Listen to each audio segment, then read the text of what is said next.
Nous revoilà pour le jour 2. Donc aujourd'hui, comme convenu, on met le jour 2 et voyons à peu près ce que nous dit ChatGPT. Alors donc globalement, il nous demande de faire des dégradés, enfin plutôt de varier la pression. Donc voilà, c'est parti. Exercice 1, épaisseur progressive. Créer une nouvelle page, trace 10 lignes horizontales commençant épais sur toute la longueur, en seul trait, puis épais fin sans s'inverser. Alterne les deux jusqu'à remplir la page. Voilà.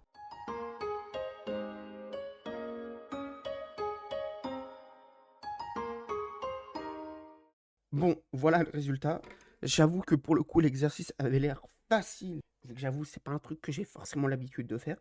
Donc en soi, je me dis pourquoi pas. Donc maintenant, on passe à l'exercice 2, dégrader avec pression. Donc choisis un plastron rond doux, soft, pose ton stylet appuyant fort et relâche progressivement en traçant une ligne. Recommence jusqu'à ce que la transition soit régulière.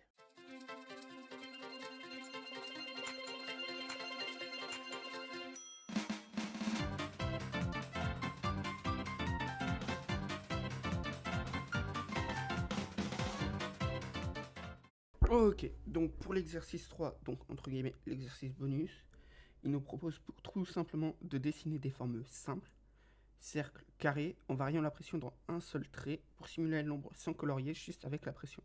Donc globalement ça, on va devoir varier la pression pour donner une espèce de profondeur. Donc voilà, c'est parti.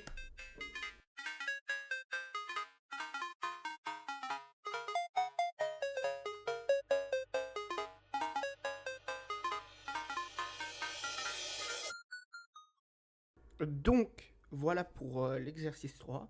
Mais j'ai appris récemment comme quoi ChatGPT pouvait recevoir des images. Donc, je suis curieux de savoir si je lui envoie les images, il est capable de me donner un feedback. Si c'est bien, si c'est pas bien, si c'est structuré ou si c'est pas structuré. Curieux, c'est parti. Donc, on lui plate ça et c'est parti. Ah, pour le moment, il réfléchit, à mon avis, c'est qu'il analyse. Image 1, très positive, bonne variation d'épaisseur, tu gères déjà la pression. Les lignes sont globalement fluides, peu de tremblements. Pour améliorer certaines lignes ont des ruptures, signes d'hésitation. Essaye d'aller un peu plus vite, mouvement de bras pour plus de régularité. Conserve une même orientation. Là, l'angle change parfois. Bon, je vais pas tous vous les faire, mais en vrai, je trouve que l'explication de ChatGPT est relativement intéressante. Honnêtement, entre le fait de pouvoir upload des fichiers, demander des retours et directement avoir des conseils.